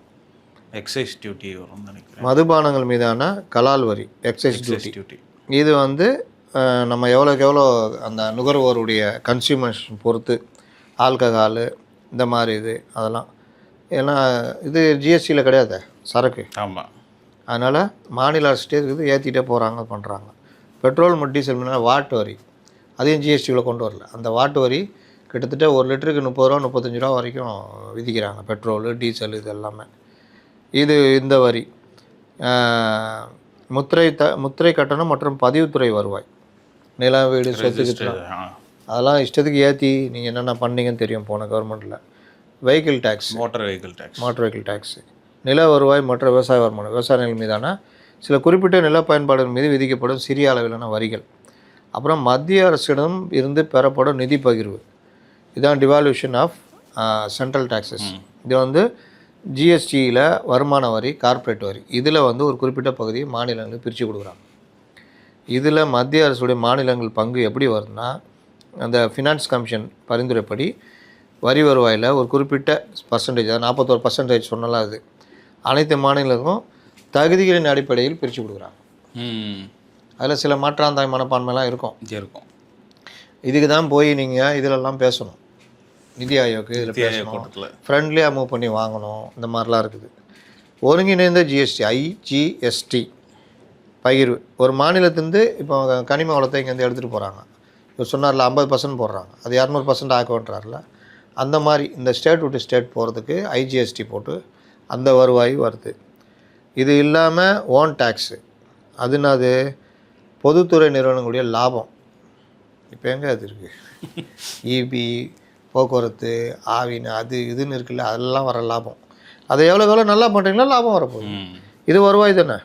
டான்சம், இந்த இது கனிம வளங்கள், டான்சம்மு, டாமின்னு, இதெல்லாம் சுரங்கம் மற்றும் கனிம வள ராயல்ட்டி. இந்த ராயல்ட்டி முறையை மாற்றிட்டு அரசே கையில் எடுத்து பல விஷயங்களை பண்ணால் லட்சக்கணக்கான கோடி ரூபா இதில் வந்து ஈட்டலான்றாங்க. இதெல்லாம் கொஞ்சம் பெரியஸாக பேசலாம் சப்ஜெக்டு. அப்புறம் பயன்பாட்டு கட்டணங்கள், அபராதங்கள். ஹெல்மெட் போட்டு போகலன்னா பிடிக்கிறான்ல 1000 ரூபா, வளைச்சி சுற்றி பிடிக்கிறான், அந்த காசில் எங்கே போகும்? இதுதான். இந்த மாதிரி பல அபராதங்கள். அரசு மருத்துவமனைகள், அரசு பள்ளிகள், கல்லூரிகள், நில அளவை போன்ற சேவைகளுக்கான கட்டணங்கள் மற்றும் போக்குவரத்து விதிமீறல், சுற்றுச்சூழல் விதிமீறல், இதுக்கான இதெல்லாம். மத்திய அரசுடைய மானியம் கொஞ்சம் நஞ்சமாக வருது. இந்த 5000 கோடி கேட்டார கம்னுக்கிறாரு, கேட்டானி கூட கம்னுக்கிறாரு செங்கோட்டையன். அப்போ நலத்திட்டங்களுக்கான நிதியுதவி, கல்வி, சமக்சர சிக்ஷா, சுகாதாரம், தேசிய சுகாதார இயக்கம், ஊரக வளர்ச்சி திட்டங்கள், 100 நாள் வேலை வாய்ப்பு, இது அதில் வர்ற அமௌண்ட்டு போன்ற திட்டங்களுக்கு மத்திய அரசு தனது பங்களிப்பாக கொடுக்குது. வருவாய் பற்றாக்குறை மானியம், ரெவென்யூ டெஃபிசிட் கிராண்ட்ஸ், வரி பகிர்வுக்கு பிறகும் நிதி நெருக்கடியில் ஒரு ஸ்டேட் இருக்குன்னா அதுக்கு ஆணைய பரிந்துரைப்படி ஒரு அமௌண்ட் கொடுப்பாங்க. அதை கூட நம்ம இப்போ கேட்டு வாங்கலாம். இங்கே இருக்குது, கொஞ்சம் பார்த்து பண்ணுங்க அப்படின்னு. இதுக்கெல்லாம் டபுள் இன்ஜின் சர்க்கார் இருக்கணும். கொஞ்சம் அவங்களோட அரசு ரீதியாக நட்பு இதெல்லாம் இருக்கும், ஒத்துழைக்கணும். பேரிடர் மேலாண்மை நிதி எந்த காலத்துலேயும் கொடுத்ததில்லை, அதுக்கு மட்டும் கொடுப்பாங்க. பேரிடர் நிதி தரமாட்டாங்க. நீங்கள் 2000 கோடி 10,000 கோடி கேட்டிங்கன்னா 300 கோடி கொடுப்பாங்க. ஆனால் பேரிடர் மேலாண்மை நிதி அது வந்துடும். ஒவ்வொரு ஸ்டேட்டுக்கு எவ்வளோ 500 கோடி 800 கோடி 1000 கோடி இப்படி வரும். இந்த மாதிரி இதில் மாநில அரசு தங்கள் நிதி தேவையை சமாளிக்க ரிசர்வ் வங்கி மூலம் திறந்தவெளி சந்தையிலும் ஓப்பனிங் இதுலேயும் ஷேர் கொடுக்க, அது அந்த மாதிரி கடன் வாங்கலாம். ஆனால் இந்திய அரசியலமைப்பு சட்டம் 293/3 பிரகாரம் மத்திய அரசுடைய அனுமதி பெற்றே மாநிலங்கள் கடன் வாங்க முடியும். மேலும் ஜிஎஸ்டி இழப்பீட்டுத் தொகை வழங்கும் காலம் முடிவுக்கு வந்துவிட்டால் தற்போது மாநில அரசு தங்கள் சொந்த வரி வருவாயை பெருக்குவதிலே அதிகம் கவனம் செலுத்தி வருகின்றன. இந்த ஜிஎஸ்டி இதெல்லாம் வந்ததுனால ஓன் இது எவ்வளோ, இப்போ அவன் சொல்கிறான்ல 98,000 கோடி ரூபா அமுலில் பெருக்கிறான்னா அவனுக்கு எதுக்கு தேவை? அடுத்து நகர்ந்து போயின்னே இருப்பான். இந்த நந்தினியில் அவன் பார்த்துக்கிறான் காசு. இவர் சந்திரபாபு நாயுடு தொழில் நிறுவனங்கள் அது இதுன்னு போட்டு இறக்கி வருமானத்தை பார்த்துன்னுக்கிறாரு. இப்படி தான் வருமானத்தை ஈட்ட முடியும். அந்நிய முதலீடு ஈர்ப்பு இதெல்லாம் சொல்லவே இல்லை இதில்.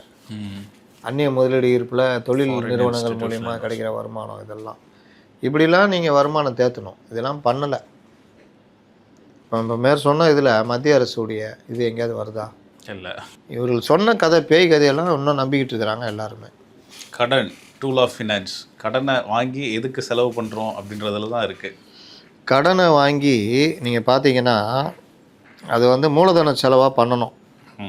அதான் முதல்ல சொன்னல, கேபிட்டல் எக்ஸ்பென்டிச்சர். 5 லட்ச ரூபா கடன் வாங்கி ஒரு பிஸ்னஸில் போட்டு அதில் 50,000 வருது. அதில் ஒரு 20,000 நீங்கள் லோனுக்கு திருப்பி கட்டுறீங்க. மீதி 30,000 ஏதாவது செலவுகளை வச்சுக்கிறீங்க, இல்லை ஏதாவது பொருள் வாங்குறீங்க. இப்படியே போய் கடன் அடைச்சிட்டிங்கன்னா உங்களுக்கு அந்த 50,000 மொத்தமாக வரும், இம்ப்ரூவ்மெண்ட் ஆகும்.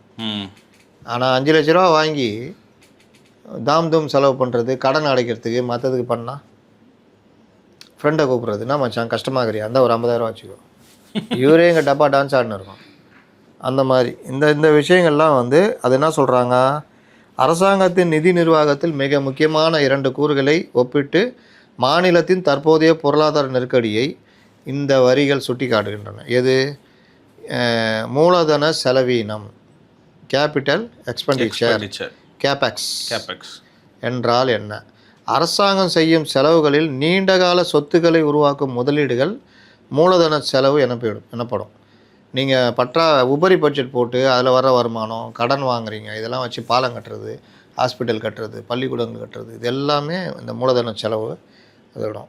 புதிய விரைவு சாலைகள், மேம்பாலங்கள், துறைமுகங்கள், அரசு மருத்துவமனை மற்றும் பள்ளி கட்டடங்கள், இந்த செலவுகள் எதிர்காலத்தில் மாநிலத்தின் உற்பத்தி திறனை அதிகரிக்கும், புதிய வேலை வாய்ப்புகளை உருவாக்கும், மேலும் தனியார் முதலீடுகளை ஈர்க்கும். நல்ல சாலை, நல்ல ஏர்போர்ட்டு, துறைமுகத்துக்கான சாலை வசதி, நல்ல இடவசதி, மின்சாரம், தடையின்றி மின்சாரம், நீர், இதெல்லாம் பண்ணி கொடுத்தீங்கன்னா இவன் வருவான், முதலீட்டுக்கு வருவான். அதை வச்சு ஒரு இதுதான் முக்கியம். அப்போ டெப்த் க்ரோத் ரேட் என்றால் என்ன? மாநிலத்தின் வருவாயை விட செலவுகள் அதிகரிக்கும் போது பற்றாக்குறையை சமாளிக்க அரசாங்கம் வாங்கும் கடன்களின் வருடாந்திர அதிகரிப்பு அந்த விகிதம். முதலீடு செய்யாமல் அன்றாட செலவுக்கு கடன் வாங்குறது,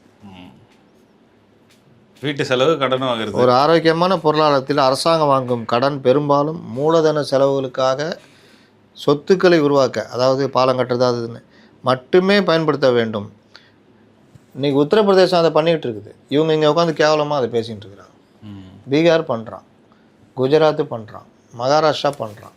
நீங்கள் உக்காந்துட்டு வாங்கிக்கிட்டு வேறு செலவுக்கு, அப்புறம் இந்த உரிமை தொகையை ஒத்துக்கிட்டோன்றதுக்கு அதுக்கு இப்படி செலவு பண்ணுவாங்க. பெருமைக்கு சில பேர் பண்ணிகிட்டு இருப்பான் பார்த்துருங்களா.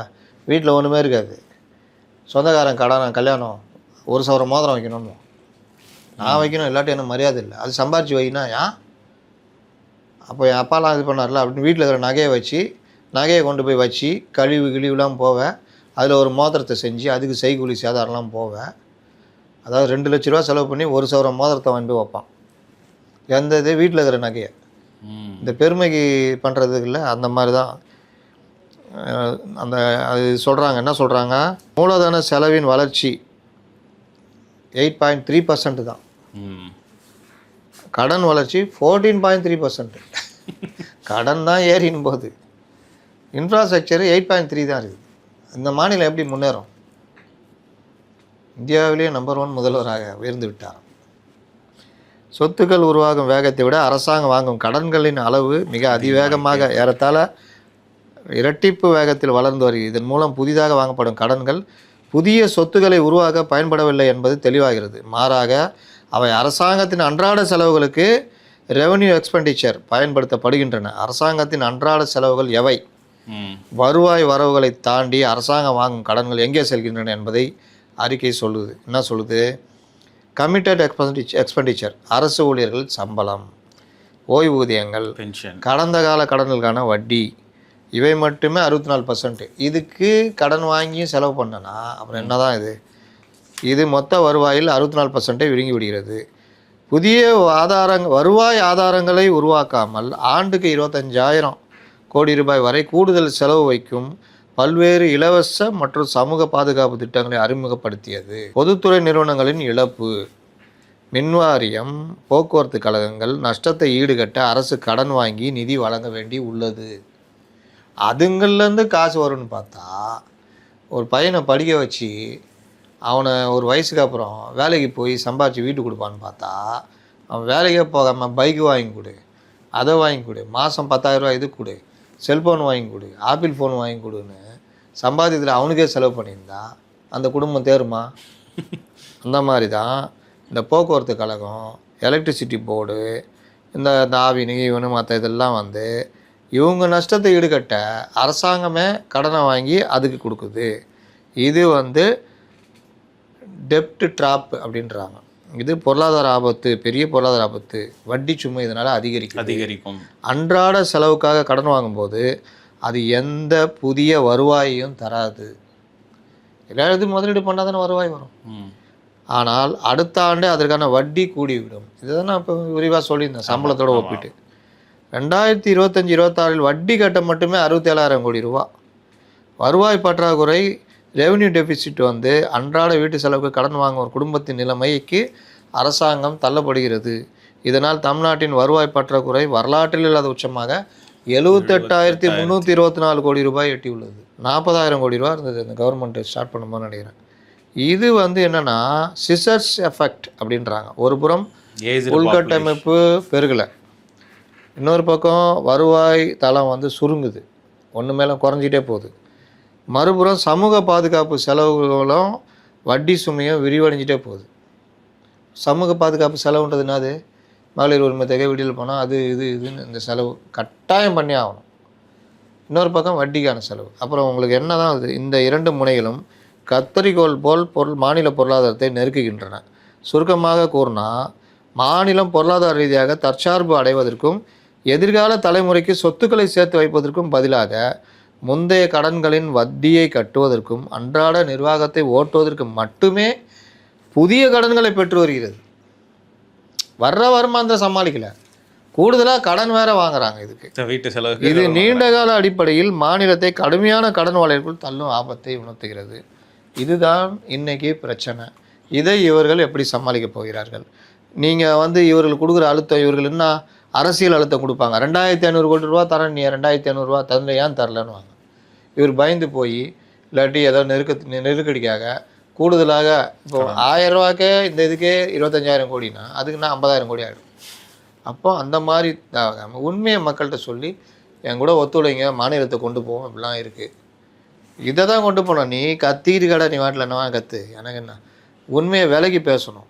அதுக்கு விட்டுட்டு அதிமுகவுக்கு சவால் விடுகிறேன், நாங்கள் தான் உண்மையான அதிமுக, இது கவுந்துச்சு, அது இதெல்லாம் பண்ணால் விளங்காது. ஆக்கப்பூர்வமாக செயல்பட்டால் பல விஷயங்களில் சாதிக்கலாம். இதுதான் இந்த நிதி அறிக்கையோடு.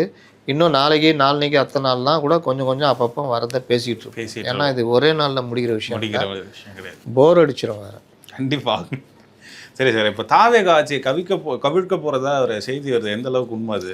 இன்னும் இந்த மாதிரிலாம் வெளியிட்டா தோல் உரிச்சா அப்புறம் இதை சரி பண்ணுறதுக்கு நடவடிக்கை எடுத்தா இந்த கவர்மெண்ட் இருக்கலாமா? அதனால் கவிழ்க்கெல்லாம் முடிவு எடுக்கிறாங்களாம். எனக்கு கூட காமெடியாக இருந்தது, ஒரு பத்திரிக்கைலாம் எழுதியிருக்குது, இதை வேறு பல பேர் பேசுகிறாங்க. நம்ம ஊரில் அறிவுக்கு பஞ்சம் பெருசாக அதிகமாகிடுச்சு.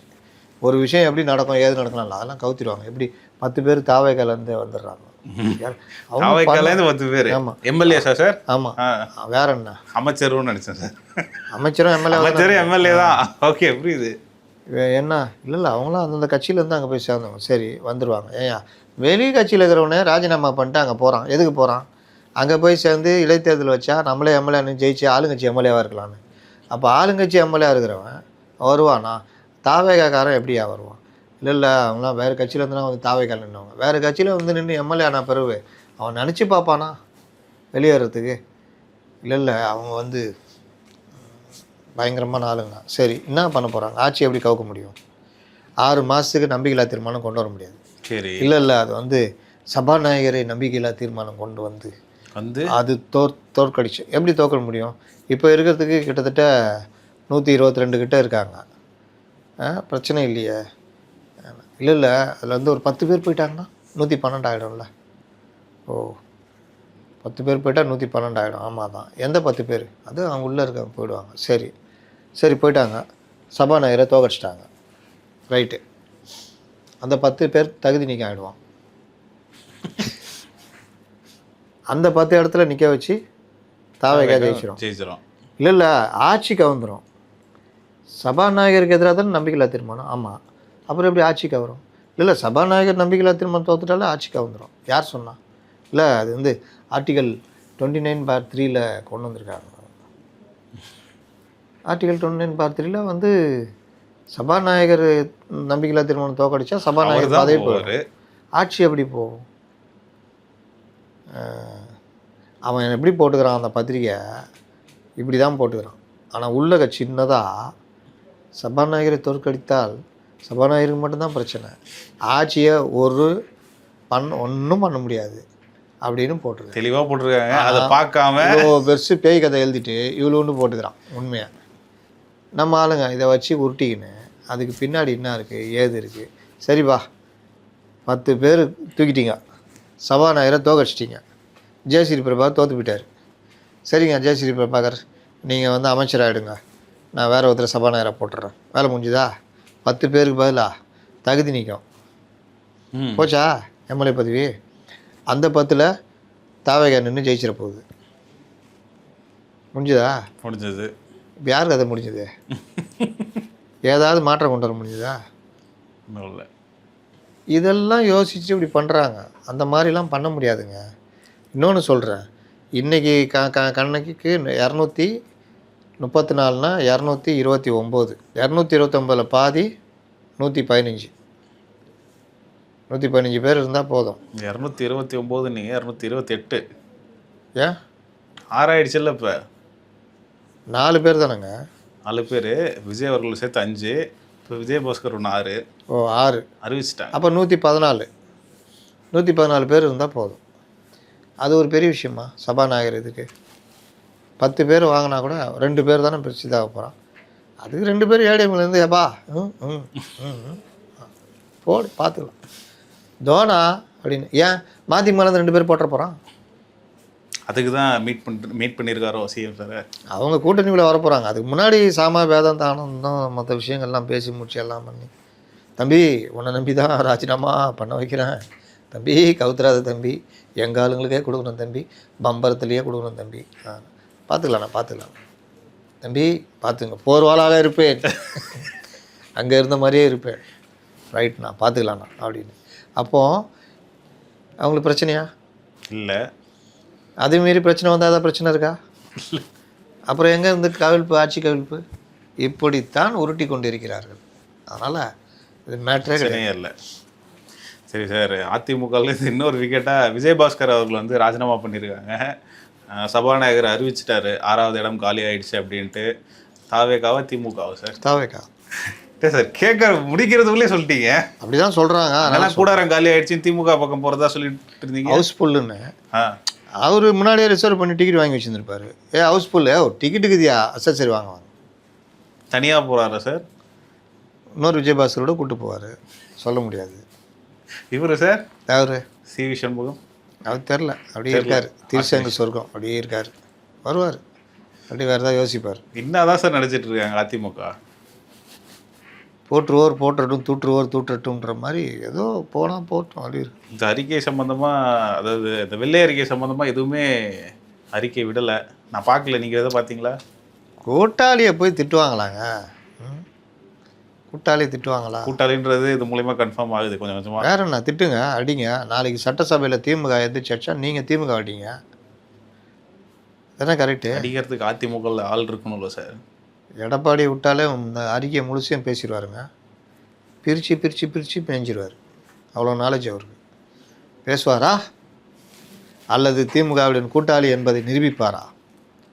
அதிமுகவின் மௌனம் ஏன்? சரியாக 24 மணி நேரம், மணி 5, சரியாக 24 மணி நேரம் ஆகியும் இதுவரை ஒரு அறிக்கை வந்திருக்கா? வரல சார். அதனால தான் உங்கள்கிட்ட கேட்டேன். அதான் கேட்குறேன். அப்போ ஏன் மௌனம்? ஏன்? அண்ணாமலை,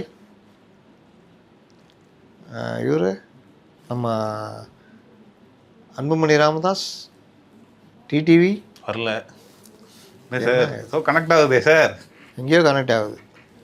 அண்ணாமலை ஏன் வரல தெரியல. ஒரு ஆனால் அனௌன்ஸ் பண்ணியிருந்தாரு இது மாதிரி ஜூலை மாதத்துலேருந்து வேலைகள் ஸ்டார்ட் ஆகிடும். ஆடு வளர்த்தேன், எங்கள் ஆத்தா ஆடு வளர்த்தா, கோழி வளர்த்தா, எண்ணெயும் வளர்த்தான்ற மாதிரி நம்ம தோட்டத்தை 16 சுத்தி வயதில் காமிச்சிட்டு. கமலாசன் மாதிரி ஒரு பெரிய கதை சொல்லியிருந்தாப்புல. அது பண்ணேன் இது பண்ணேன் கஷ்டப்பட்டேன்னு. ஜூலை மாதம் வேலைகள் ஸ்டார்ட் ஆகிடும், கட்சி ஆரம்பித்தா ரொம்ப ஃபாஸ்ட்டாக போவோம் எல்லாம் அப்படின்னு சொல்லியிருந்தாரு. இப்போவே ஃபாஸ்ட் ஆகிடுங்க. இது கட்சி 18 ஆரம்பிச்சு லட்சம் பேர் இது வரையும் இணைஞ்சிருக்கிறதா சொல்லியிருக்காரு மூமெண்ட்டில். பண்ணார்னா நல்லாயிருக்கும். ஒரு சிறந்த எதிர்க்கட்சி தலைவராக மற்றவங்க மாதிரி உருட்டாமல் பாயிண்ட்டு பேசின்னு இது பண்ணால் கரெக்டாக இருக்கும். சரி சார், எனக்கு வந்து நாளைக்கு என்ன நடக்க போகுது அப்படின்றது தான் அவ்வளோ இருக்குது. திமுக அதிமுக இடையே நாளைக்கு சொன்னேனுங்க பாத்தி அவர்கிட்ட கிளம்பிடுவாங்கன்னு. இரங்கல் தீர்மானம், அதுக்கப்புறம் எல்லாம் முடிச்சுட்டு ஸ்வாஹா அப்படின்ட்டு போயிடுவாங்க. நாளைக்கு தான். நாளான்னைக்கு தான். சரி சார், அமைச்சர் ஆதவர்ஜுனா அவர்கள் வந்து ஸ்டாலின் அவர்கள் மேலே மான நஷ்ட ஈடு கொடுத்துருக்காங்க, மன்னிப்பு கேட்கணும். கரெக்டு தான். கரெக்டு தான். ஏன் சொல்கிறேன்னா, சாதாரண நபர் ஒருத்தர் இப்போ புதுசாக முளைச்சிக்கிறாரு. அவர் வலதுசாரி ஆதரவாளர். எனக்கு நான் வாட்ஸ்அப் தகவலில் வச்சு பேசினுக்கிறாரு. யார் இதுன்னு பார்த்தா அவரும் ஜான் பிரிட்டோ, ஆதவர்ஜுனா, சொந்த பந்தங்கள் என்னமோ தெரிஞ்ச அந்த வாட்ஸ்அப் தகவல்லாம் உண்மையை தேடணுமா வேணாமா? கண்டிப்பாக. இவர் ஏதோ அப்படியே ஊற்றின்னு வந்திருப்பார். அப்போ அவருக்கும் ஏதோ நோட்டீஸ் போயிருக்கு போல். அவர் உக்காந்துட்டு மன்னிப்பு வீடியோ ரெடி பண்ணி போட்டுக்கிட்டு இருக்காரு. இந்த மாதிரி பலரும் வந்து எனக்கு என்னென்னு பேசி ஒரு பெரிய நாளிதழ், ஒரு பெரிய சேனல் போட்ட ஸ்பீடில் அதை டெலிட் பண்ணாங்க. நாளிதழ் வந்து அப்படி தான் இருந்துச்சு. அவங்களுக்கும் நோட்டீஸ் போயிருக்கோம். இந்த மாதிரி யார் யார் பண்ணாங்களோ அவங்களாம் போயிருக்கு. அவங்களாம் ஓகே, பத்திரிகைகள் கொஞ்சம் தரம் அவங்களுடைய தரம் இழந்து போனாங்க. அதுன்னு ஒரு மாநிலத்தில் முதல்வராக இருந்தவர், அவருக்கு எவ்வளோ வசதிகள் இருந்திருக்கும். எதிர்க்கட்சி தலைவர், அந்த திமுகன்றது பிரதான கட்சி, அதனுடைய தலைவராக இருக்கார். அப்போது ஒரு விஷயம் பேசுறதுக்கு முன்னாடி அதை பற்றி டீட்டெயில் வேணுமா வேணாமா? வேணும். ஏங்க நமக்கு தெரிதுங்க. இந்த ஜான் பிரிட்டோ கொடுங்கியூரை சேர்ந்த 40 வயது ஜான் பிரிட்டோ, லீமா ரோஸுடைய தம்பி ஜான் பிரிட்டோ கோயம்புத்தூரை சேர்ந்த 57 வயது ஜான் பிரிட்டோ. இந்த ஜான் பிரிட்டோ அப்பா இருதயராஜ். இந்த ஜான் பிரிட்டோ தான் அந்த போதை மருந்து கேஸில் மாற்றாப்பில் கூட வரவங்களாம் கைது பண்ணுறாங்க. இவர் தப்பிச்சு ஓடி பிலிப்பைன்ஸ் போயிட்டார், லுக் அவுட் நோட்டீஸ் கொடுத்துருக்காங்க. அந்த ஜான் பிரிட்டோ வந்து அமலாக்கத்துறை அவர் மேலேயும் வழக்கு இருக்குது, லீமா ரோஸ் மேலாம் வழக்கு இருக்குது. அது வந்து லாட்ரி தொழில் சார்ந்த விவகாரங்களில் பிஎம்எல் ஆக்ட் கீழே வழக்கு இருக்குது. இங்கே இருக்குது, கேரளாலலாம் இருக்குது. நீங்கள் வந்துட்டு ஆதவர்ஜுனா மேலே கிடையாது, அமைச்சர் மேலே. அவர்கள் மனைவி பேரில் இருக்குதா இல்லையான்னு தெரியல. அப்போது இவங்கெல்லாம் சம்பாரித்து ஆதவர்ஜுனா மூலியமாக முதலீடு செய்கிறார்கள், அந்த போதை பணம் தான் அப்படி இப்படின்னு மாதிரிலாம் பேசுகிறது பண்ணுறதெல்லாம் எப்படி சரியாக இருக்கும்? ஆதவர்ஜுனாவுடைய மனைவி வந்து பொது வாழ்க்கையில் இல்லை. அவங்க ஃபோட்டோவெல்லாம் போட்டு செய்தி போடுறது எப்படி சரியாக இருக்கும்? ஆதவர்ஜுனா பொது வாழ்க்கையில் இருக்கார். நீங்கள் எதாவது போடுறதா அவர் ஃபோட்டோ போடலாம். லீமா ரோஸும் இருக்காங்க, மார்ட்டின் இருக்கார் பொது வாழ்க்கையில். இவங்களாம் அரசியல் கட்சி சார்ந்துருக்காங்க. அவங்க மனைவியை எப்படி போடுவீங்க? இந்த மாதிரி வேலை தான் இன்றைக்கி நடக்குது, ஊடகங்களும் சரி. அதில் ஒரு முன்னாள் முதல்வரே இந்த மாதிரி பண்ணால் முறைப்படி நோட்டீஸ் அனுப்பிச்சிருக்காங்க. கரெக்டு தான். ஒரு ட்வீட் பார்த்தேன், பல பேர் மறைமுகமாக மன்னிப்பு கேட்டதா சொல்லி. அதுதான் சொல்கிறேன். இந்த டிக்கெட்டுலாம் இன்னும் பல பேர் அது நிமிதி நிற்பான் வெளியே. மன்னிப்பு கேட்கும்போது பார்த்தீங்கன்னா அப்படி கேட்டுன்னு இருப்பான், தலைவரே அப்படின்னு ஆளுகளை பிடிச்சி போய் தலைவரே நான் வந்தப்பில்ல எங்கள் எடிட்ரு மேலேருந்து சொல்கிறாங்க, நான் என்ன பண்ணுறது, இப்படிலாம் விட்டுவானுங்க. இப்போ சார் ரொம்ப அழகாக அவங்க கருத்துக்களை பதிவு பண்ணிங்க. மீண்டும் உங்களை நேர்காணல சந்திப்போம். நன்றி சார். இந்த வீடியோ உங்களுக்கு பிடிச்சிருக்குன்னு நம்புகிறோம். மேலும் இந்த மாதிரி பல விஷயங்களை தெரிஞ்சுக்க மைக்கம் சேனலை சப்ஸ்கிரைப் பண்ணுங்கள், ஹை பட்டன் கிளிக் பண்ணி எங்களுக்கு சப்போர்ட் பண்ணுங்கள். புதுசாக ஸ்டார்ட் பண்ணியிருக்கிற மைக்கம் என்டர்டைன்மெண்ட் சேனலுக்கும் தொடர்ந்து உங்கள் ஆதரவு கொடுத்துட்டு வாங்க. அடுத்தடுத்த வீடியோஸ் அதில் வந்துக்கிட்டு இருக்கு உங்களுக்காக. மீண்டும் ஒரு வீடியோவில் சந்திப்போம். நன்றி.